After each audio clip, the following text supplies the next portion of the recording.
कैसे हैं students? My name is doctor किल Ahmad. Let's continue the topic of bio. Previous lecture में बच्चे हमने बायो को डिस्कस किया था, बायो की डेफिनेशन को डिस्कस किया था और कुछ हमने क्या से कहते हैं जो ब्रांचेस है बायो की डिस्कस की थी।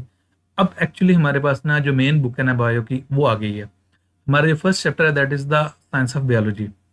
अब यहाँ से हमें ये एक चीज़ ऑब्वियस होती है that biology is a branch of science, कि जो बायोलॉजी है वो साइंस की एक ब्रांच है। अब बायोलॉजी को एक्सप्लोर करने से पहले we should be familiar with the term science. Science क्या चीज़ है? मैं कहता हूँ science is you can say domain of knowledge, एक नॉलेज की डोमेन है। लेकिन इसमें दो चीज़ें इंपॉर्टेंट है, one is the observation, other is experimentation. हम कहते हैं साइंस तब तक इनकम्प्लीट है जब तक हम कोई भी बात एक्सपेरिमेंट की हेल्प से प्रूव ना करें। साइंटिस्ट के आप किसी भी डोमेन की बात कर लो, आप बायो की बात कर लो, केमिस्ट्री की बात कर लो, फिजिक्स की बात कर लो, you talk about any sort of किसी भी ब्रांच की बात कर लो, हम जो भी कहते हैं साइंटिस्ट को जो भी कहते हैं they have to prove with the help of experiments. Clear?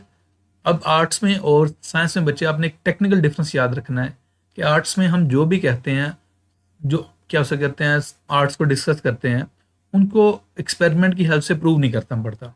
लेकिन बायो में जो भी कहा जाता है दे बायो में या केमिस्ट्री में या फिजिक्स में वो क्या उसे कहते हैं एक्सपेरिमेंट की हेल्प से प्रूव करना पड़ता है।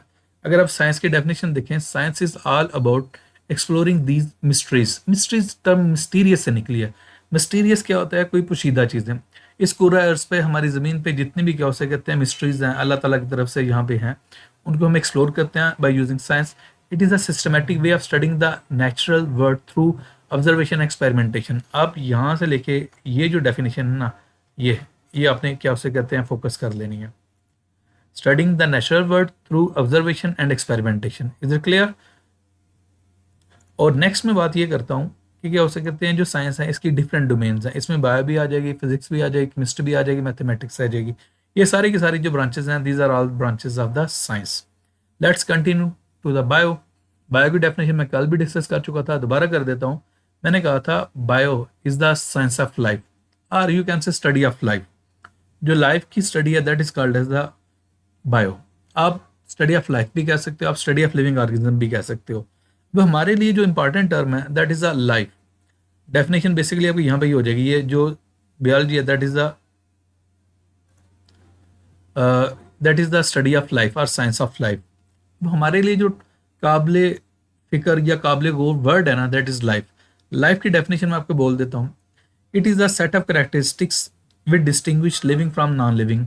ये स्पेसिफिक खूबियों का मजमू है जो क्या उसे कहते हैं डिफ्रेंशिएट कर देती हैं, अलग कर देती हैं, सेपरेट कर देती हैं लिविंग को नॉन लिविंग से। मैं चाहती कि आपको क्या उसे कहते हैं जो प्रॉपर्टीज हैं वो आपको दिखाता हूँ।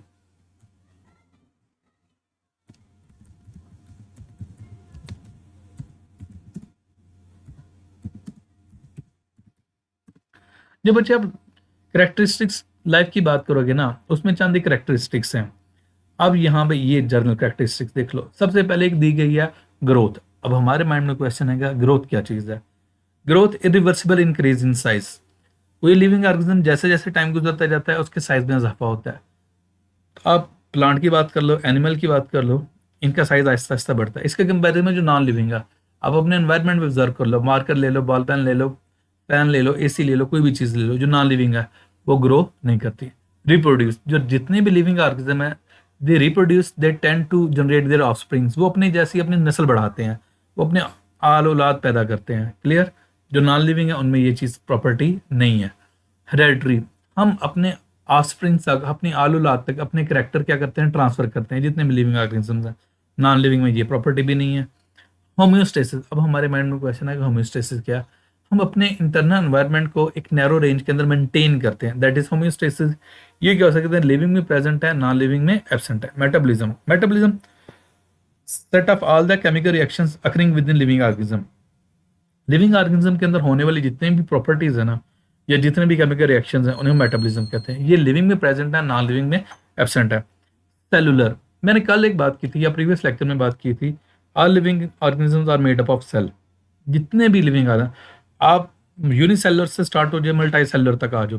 बैक्टीरिया की बात कर लो, फंजाई की बात कर लो, एल्गी की बात कर लो, प्लांट की बात कर लो, एनिमल्स की बात कर लो, इवन ह्यूमन की बात कर लो। All living organisms are made up of cell. Is it clear? इसके कंपैरिजन में जो नॉन लिविंग है they are not made up of cell and respond.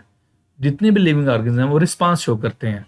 हमारे एनवायरनमेंट से कोई भी हमें कोई स्टिमुलस मिलता है तो हम उसको क्या करते हैं, रिस्पॉन्स करते हैं। ये these are the set of properties or characteristics which are acquired by the living organism.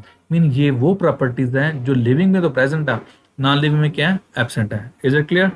अब बच्चे नेक्स्ट कंटिन्यू करते हैं। ये डेफिनेशन मैंने आपको शो कर दी, मैनिफेस्ट भी कर दी और मैंने लाइफ को भी एक्सप्लेन कर दिया। नेक्स्ट जो चांदी की ब्रांचेस हैं, सबसे पहली जो मेजर फील्ड आ जाती है ना बायोलॉजी की, दैट इज जोलॉजी। अब जोलॉजी क्या है, मैं सिंपल सी डेफिनेशन बोल देता हूँ, it is the study of animal. This is the shortest definition of zoology. Simple सी डेफिनेशन है, it is the study of animals. इस कोर्स पे जितने भी एनिमल्स हैं वो बेशक क्या उससे कहते हैं इंसेक्ट्स हैं, बेशक बर्ड्स हैं, बेशक क्या उससे कोई भी एनिमल है, जितने भी एनिमल्स हैं उनकी हम डाइवर्सिटी को, उनके स्ट्रक्चर को, उनके फंक्शन को, उनके बिहेवियर को डिस्कस करेंगे। That comes under the title of the zoology. अब वो जोलॉजी की मेन डोमेन आ जाएगी। नेक्स्ट है बच्चे बॉटनी। मैं बॉटनी की बात करता हूँ, ये इसकी भी शॉर्ट सी डेफिनेशन है, it is the study of plants. इस कोर्स पे जितने भी प्लांट्स हैं वो आपके क्या आ जाएंगे, that is the botany, it is the study of plants. कोई भी प्लांट है वो बॉटनी के टाइटल के अंदर आएगा। इसमें हम क्या करेंगे, हम प्लांट्स के स्ट्रक्चर को, ग्रोथ को, रिप्रोडक्शन को और इंटरेक्शंस को with the environment.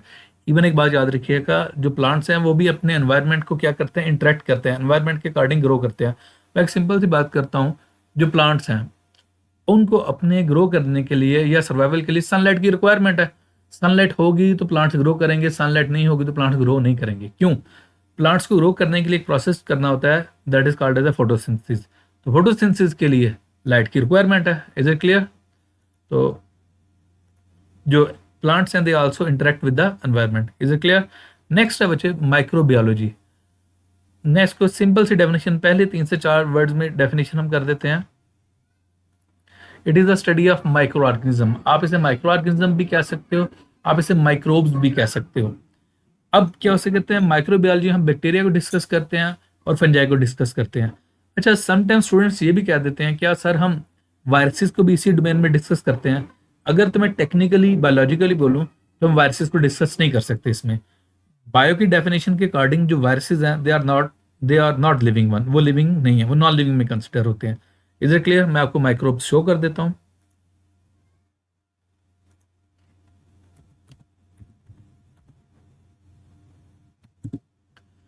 These are the simple microbes. Microbes में आपके बैक्टीरिया आ जाएंगे, आपके क्या सकते हैं बहुत सारे प्रोटिस्ट आ जाएंगे, आपके फंजाई आ जाएंगे बहुत सारे।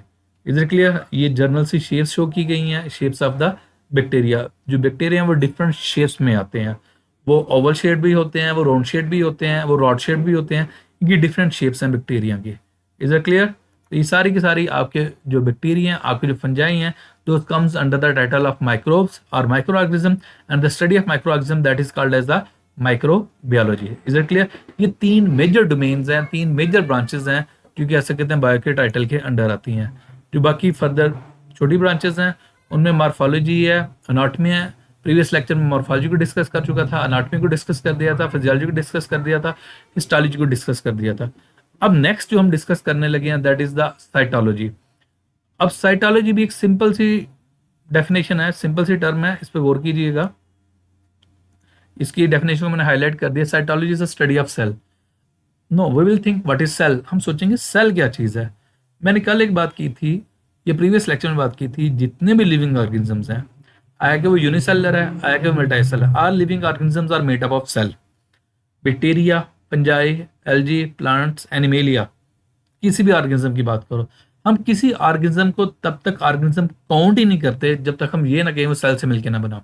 बेसिकली जो प्रीवियस अभी थोड़ी देर पहले मैं वायरसेस की बात कर रहा था, हम वायरसेस को नॉन लिविंग कंसिडर इसलिए कहते हैं या कंसिडर इसलिए करते हैं because they are not made up of cell, वो सेल से मिलके नहीं बने। Is it clear? अब यहाँ पे जरा डेफिनेशन पे गौर करें। Cytology is the study of cell. इसके एक्सटेंशन में हम चलते हैं, I mean that is the building blocks of life. Cytology unravel fundamental structures of cell and their organelles. अब हमारे माइंड में आ रहे ऑर्गेनल्स क्या है, बस बच्चे से ऑर्गेनलिस बोलते हैं, बाद ऑर्गेनल्स बोलते हैं, that is up to you, आप जिस तरह कन्वीनियंट है। और जब बच्चे हम साइटोलॉजी की बात करते हैं, साइटोलॉजी में सेल को देखेंगे और सेल के अंदर जो सब सेलुलर स्ट्रक्चर मीन जो माइन्यूट छोटे स्ट्रक्चर हैं जो सेल के अंदर प्रेजेंट हैं, उनको भी हम डिस्कस करेंगे। अब सेल के अंदर भी बहुत सारे स्ट्रक्चर्स हैं, माइटोकॉन्ड्रिया, गोल्गी कॉम्प्लेक्स है, एंडोप्लाज्मिक रेटिकुलम है, राइबोसोम्स है, मल्टीपल स्ट्रक्चर्स हैं which are present within the cell and those are called as the organelles. Is it clear? Next is the molecular biology. जब बच्चे molecular biology की बात करता हूँ, ये डेफिनेशन में कल डिस्कस कर चुका था, ये डोमेन प्रीवियस लेक्चर में, आप प्रीवियस मेरी जो वीडियो वो देख सकते हैं। एम्ब्रियोलॉजी को मैं डिस्कस कर चुका था, जेनेटिक्स को डिस्कस कर चुका था। Next is the palaeontology. Palaeontology की सिंपल सी डेफिनेशन है, यहाँ पे थोड़ी सी डेफिनेशन एक्सटेंडेड है, मैं अगर इसको शॉर्ट सा बोलना हो, मैं कह दूंगा study of fossils that is called as a paleontology. अब देखें, कोई भी लिविंग ऑर्गेनिज्म है, जब उसकी डेथ हो जाती है ना, उसकी जो डेड बॉडी की रेमिनेंट्स है ना, those are called as a fossils. अब जिन जो ऑर्गेनिजम्स हैं जिनके फॉसिल लॉन्ग रन में ज़्यादा देर के लिए प्रिजर्व नहीं होते, उनके तो फॉसिल्स हमें नहीं मिलते। लेकिन आपने देखा होगा डायनासोर्स के फॉसिल हमें मिल रहे हैं, बहुत सारे प्लांट्स हैं, बहुत सारे और एनिमल्स हैं जिनके फॉसिल्स मिल रहे हैं, और जो उनके फॉसिल्स हैं, जो रेमिनेंट्स हैं, उनकी स्टडी को हम पेलियंटोलॉजी कहते हैं। और एक बात याद रखिएगा, यहाँ पे आपकी बुक में नहीं मेंशन, लेकिन मैं बोल देता हूँ, अभी थोड़ी देर पहले हमने जूलॉजी और बॉटनी की बात की थी। जूलॉजी को मैंने क्या दिया, study of animals is called as zoology and study of plants is called as the botany. और उसी की एक्सटेंशन में हम पेलियो बॉटनी भी टर्म यूज करते हैं और पेलियो जूलॉजी। अब जरा वर्ड पे गौर कर लीजिएगा, paleo botany study of fossils of plants and paleo zoology study of fossils of animals. Is it clear? तो बच्चे आपने ये डेफिनेशन फोकस कर लेनी है। Paleontology is a study of fossils, और fossils क्या हैं? These are the remnants of the dead organism। जो dead organism, जो organism की जिनकी डेथ हो जाती है, उनके जो बाकियात होते हैं, उन्हें हम पेलियंटोलॉजी में डिस्कस करेंगे। Is it clear? नेक्स्ट है बच्चे टेक्सानोमी। अब टेक्सानोमी क्या है? टेक्सानोमी की डेफिनेशन में हाईलाइट कर देता हूँ। Branch of biology that deals with the classification of organism into groups on the basis of similarities and differences. हम क्या करते हैं, जितने भी लिविंग ऑर्गेनिजम्स हैं, जब उनको डिस्कस करते हैं ना, हम उनकी क्लासिफिकेशन कर देते हैं। जो जिन ऑर्गेनिज्म में सिमिलैरिटीज पाई जाती हैं, जिनमें मुशाबियत होती है, जो एक जैसे होते हैं, उनको एक ग्रुप में रख देते हैं, और जो डिफरेंसेस होते हैं उनको अलग ग्रुप कर देते हैं। मैं एग्जांपल देता हूँ, हमारी बायो में 5 मेजर किंगडम है, मोनिरा है, प्रोटिस्टा है, फंजाई है, प्लांटी है, एनिमेलिया। एग्जाम्पल देकर बता देता हूँ, जो मोनिरा है, इसमें तमाम के तमाम बैक्टीरिया आ जाते हैं। किंगडम प्लांटी है, उसमें तमाम के तमाम प्लांट्स आ जाएंगे। एनिमल है, तमाम के तमाम एनिमल्स हम किस में उठा के रख देंगे, एनिमेलियम है। तो ये बच्चे that is also sort of taxonomy, जिसमें हम क्लासिफिकेशन कर रहे हैं, कैटेगराइज कर रहे हैं। जो सिमिलर ऑर्गेनिज्म है उनको एक कैटेगरी में रख रहे हैं, एक ग्रुप में रख रहे हैं। जो क्या उससे कहते हैं डिफरेंट है, उनको डिफरेंट ग्रुप में रख देते हैं। मैं आपको किंगडम्स शो कर देता हूँ लिविंग ऑर्गेनिजम्स के।